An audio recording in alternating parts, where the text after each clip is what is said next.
Greetings, my friends. Welcome back to Reopening the X-Files, Marina and Nate's rewatch of the TV phenomenon, The X-Files.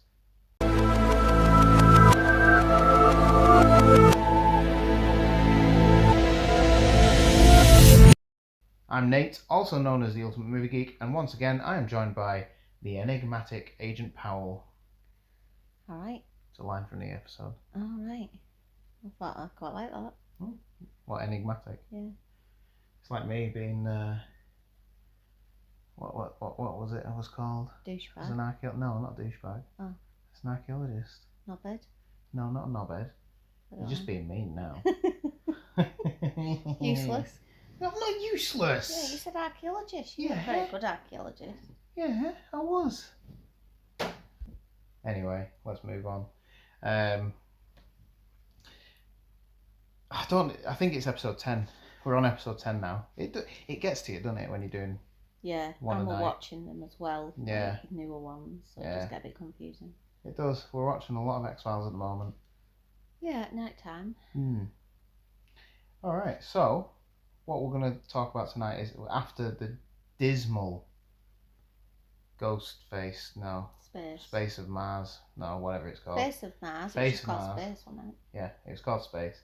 After that dismal episode, we get quite a good episode in Fallen Angel, which again is back to the conspiracy theory, alien abduction, UFO crashing series arc. Conspiracies, deep throats in it.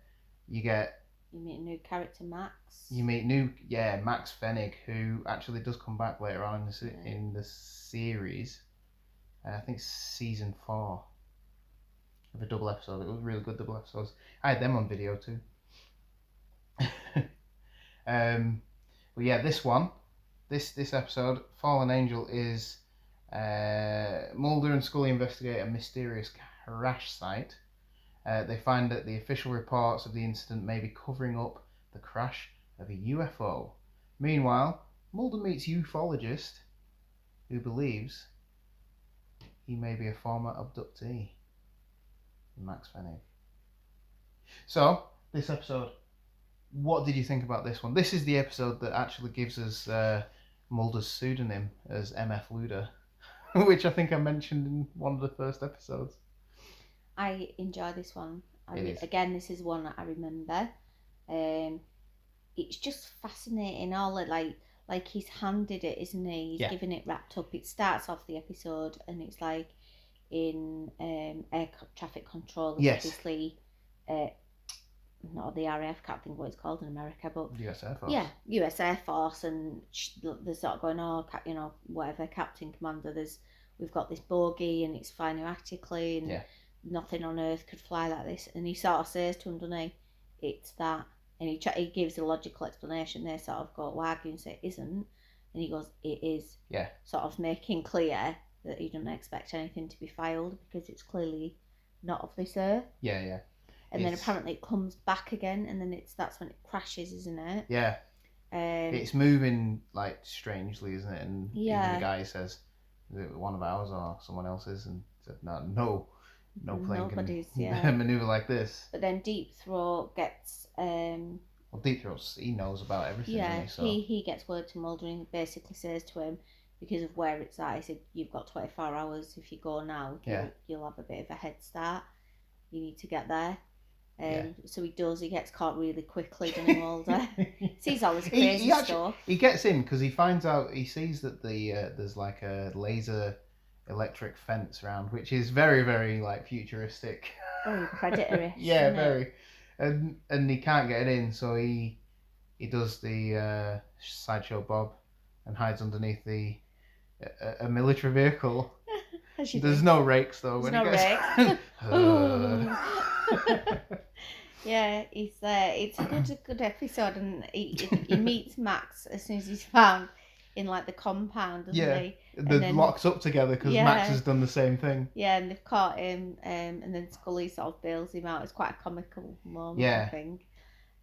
But the problem is that Chief Joseph McGrath, one of the FBI guys high up, is now gunning for Mulder and the X-Files, trying to shut the X-Files down and get Mulder out of the FBI because of what his actions because of Mulder's because he's actions. gone on that secure site, hasn't he? Yeah, he's been a complete idiot. Because I suppose going by the reported thing that's happened, I think they say first it's a Libyan air jet, but it's got a nuclear bomb on. Yeah. And that's why they were sort of showing them to be in all the PPE gear. Yeah. It won't just be PPE, it'll be whatever it is, won't it? And like hosing it all off. Yeah. But like they're all ill, aren't they? And all the men are like suffering like horrific radiation burns. It's a good one. It's a good episode, and it's got like little tasters of what's to come. Yeah. And it's not too in your face because you don't ever see. All you see is from the entity's point of view. Again, a bit predator-ish. Very predator-ish. But not in the weird colours that Predator is. Of like almost a goldfish ball of yeah. going around, and you can kind of see something shimmering, but it's all blended in. Yeah, I think in the behind the scenes footage, it's like it's a guy in a big orange suit. Yeah. To contrast with the green trees. Right. Yeah, and again, it just leaves it up to your imagination. You know that it's an alien. Yeah, we know that. You don't see it, and you don't see what it's about. It kind of ends up in a warehouse, doesn't it? And the army are there. Mulder and Scully are there. Scully comes out, so Mulder and Max are left inside. Yeah. They've got one of that. I can't think what they call it. Heat sensor things on the building to see how many. Yeah, they can see inside. Who's in. So they see that there's I think 3 people. There you go. There's 3 things. See that body heat. 3 body temperatures inside the building. All of a sudden, like they all go in guns blazing, don't they? Yeah. Mulder gets thrown pretty much across the room, and then when they look again, there's 1 body heat, and it's Mulder, and the other 2 have gone, and then you don't see Max.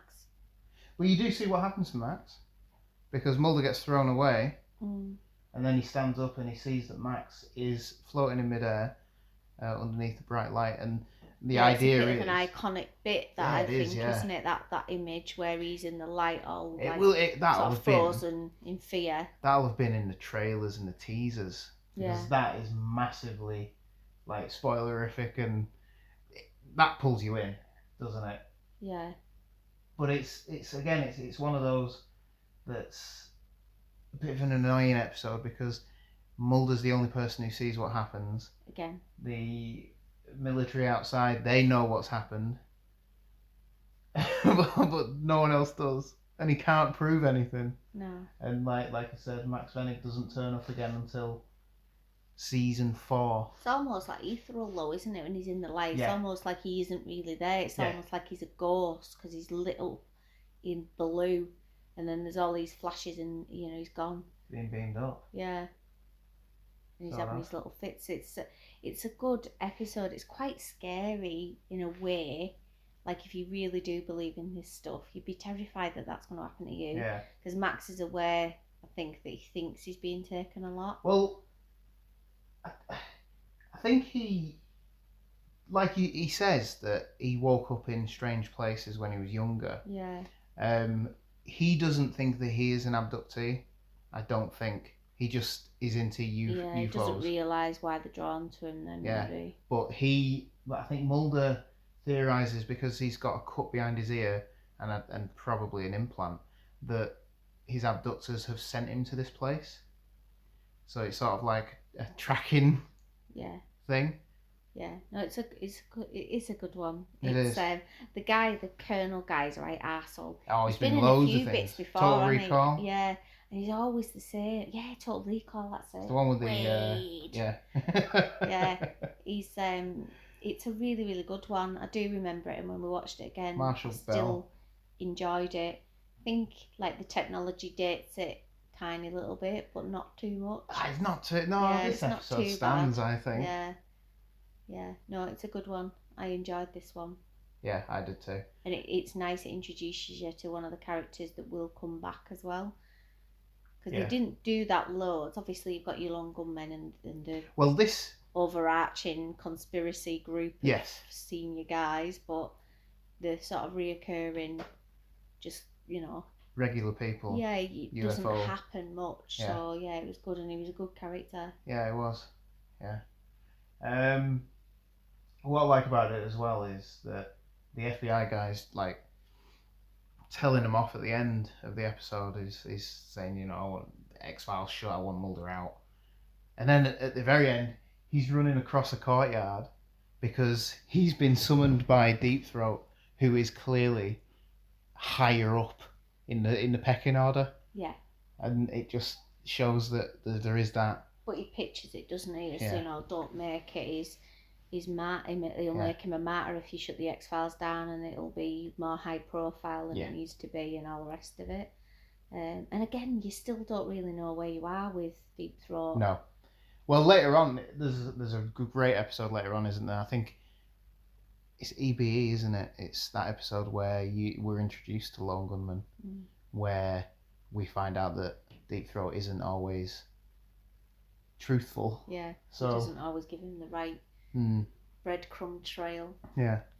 So, well, should we get to everyone's favourite part of the show? Everyone's favourite part of the show. Go on, fanboy facts. Come on, people. I want some messages. I want people to message in and say that fanboy facts is everyone's favourite part of the show. It's just where I'm reading off crap. What are you laughing at? No, go on. Oh yeah, hashtag fanboy facts. At me on Twitter. This is the first episode that references the line, "Trust no one."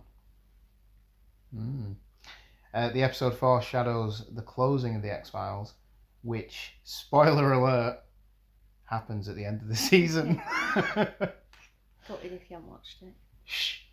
Max Fenig was the precursor for the Lone Gunman, who are introduced in the episode EBE. I think you can tell that as well. Yeah. You could see that he is similar too. Yeah. The invisible alien was chosen for both being scarier, like you said, using your own imagination, and being a reference to Predator. Yeah, not Predator. The Predator. The Predator. Predator was the film from a couple of years ago. Or last year? Something like that, yeah. Maybe last year. This one's a long one, so bear with me. Max tells Mulder that he read Mulder's pseudonym's article in Omni magazine about the Gulf Breeze sightings. Omni was a real magazine that covered both science and science fiction. It was published in hard copy edition between 1978 and 1995. The Gulf Breeze sightings were also real. In the late 1987, a Gulf Breeze, Florida resident, Ed Walters, claimed that he had seen and photographed an alien spacecraft near his home. Although some flying saucer enthusiasts found the photographs convincing, they were revealed to be staged. Because, when he moved house, the new owners of Walter's house found the model of the UFO identical to the one in his photographs, hidden in his house. Walter! I know, you just destroy the evidence. Well, you wouldn't fake it in the first place, would you? Just people think you're a fool. Yeah, but if you do fake it, let's say that magazine gives out, like, money for good pictures, as believable pictures. Yeah, but you've got to be known as some absolute weirdo who's taking a picture of a UFO and that little green men. I'd rather not have the money. I wouldn't do it. But what if you saw a real UFO then and took a picture? Well, then it's real. So you'd be able, they wouldn't be But able to say it's fake. No one would believe you though. Yeah, I know. But you wouldn't go around and introduce yourself like, oh, yeah, right, I saw a UFO once. That's something that comes with a long-term relationship, that, innit? A long-term friendship. Did I ever tell you about the time that I saw this really weird thing? Did I ever tell you about the time that I saw a UFO? Right? Yeah, right. No, honest to God, I was with my family. We were driving home from my grandparents' house, right? What? Do you not believe me? No. We were coming over Berkrig, and there was this light in the sky. Satellite. No, it wasn't a satellite. Space station. There were no satellites back then. It wasn't a space station. It was in the atmosphere. You could tell. The lantern. But no. Shush. Plane. Anyway, it disappeared into the sea. It's a drone. There was no drones when I was like... It's not a UFO then. Why? Because a UFO is a flying object. Well, it was flying. Yours would be a USO, submersible. Alright, it was a UFO and then it turned into USO. Oh, okay? Yeah, yours would have to be the best one. But best of both worlds. Not just a flying saucer. Well, that's what a UFO is. So then we're in the sea as well. Yeah, but how do you think they travel? I don't believe you. Well, have you ever seen a UFO? No. I've seen weird stuff, but Go on, probably then. Explanation for Give it. us one. Give us one story. For the viewers. No, the listeners. Oh, yeah, because it's that exciting. They're going to love it. I was in, where were we? Zante on holiday with an ex-boyfriend. I don't believe it. Sat on the balcony, and we overlooked the sea at one bit and like mountain range on another, and apparently there's an Air Force base, and we watched this big triangular thing like hover and dart about for ages. From the Air Force Base? It probably was, but it looked weird. It was UFO. Oh. UFO, pal. What, in Greece? Is that there? Yeah. Doubt it. Well, where would you rather, as a UFO, as an alien, where would you rather go? Would you go to rainy England, or would you go to Zante? I'd rather go to, like, probably Thailand, but yeah, maybe Zante is better than England. Yeah. Nicer weather in that. Get some tan on your grey skin. See? Fanboy facts, everybody. The character of Max Fenig would return to the series in season 4 in the episodes Tempus Fugit in 1997. Tempus Fugit. F-U-G-I-T. Fugit. Fugit. Tell me what's going on. And Max. Good episodes, that. It's about aeroplanes. I remember it. Scully states that the drug Melaril is used exclusively to treat schizophrenia. This is false. Scully, you silly cat. She's not a pharmacist. Leave her alone. Oh, yeah, but she's bloody hell. She's a doctor. She can perform autopsies, which doctors can't do. It has to be like a pathologist, doesn't it? I'm sure it does. Yeah. But she also is like a top scientist and physicist and like biologist and everything else going. There's nothing she can't turn her hand to. So I'd maybe question that fact that she got it wrong. Let her turn her hand to me. I bet you would. Oh, let's move on. I'm going to have to click that button on the podcast channel. It's explicit. It has been used for chronic pain and in particular for depression, but it's also used for ADHD, bipolar disorder, among many others. And as many neurological disorders as physical ones, supposedly this was used simply because the writers needed Scully to allude to Max being mentally unstable, but they chose the wrong drug. You just say he's crazy as a shithouse rat, wouldn't you? It's just, it's just the person who went out and found a drug name to put into the script. Oh, do you know what that means? What? We're at the end of Fanboy Facts. Nice one. Yeah. Well, it's not. Well, we are 10 episodes in to our shallow walk through the X-Files. And I think we're going to have a break for the weekend. Yay. We're doing this like a work. 5 days a week. I wonder what you meant then. I was going to say we're doing it when the kids have gone to bed. What are you about? No, not at work. That would be mental. Can't do two things at once. Anyway, shall we move on? Let's say thank you for listening or watching if you're watching this on YouTube. Not many people are. One of the videos got copyright claimed. So it's blocked in all countries. Remember, you can follow on Twitter at Movie Ultimate and on Instagram and Facebook at Ultimate Movie Geek. Please share and subscribe. And thank you all for listening. And we will see you on Monday. I need this.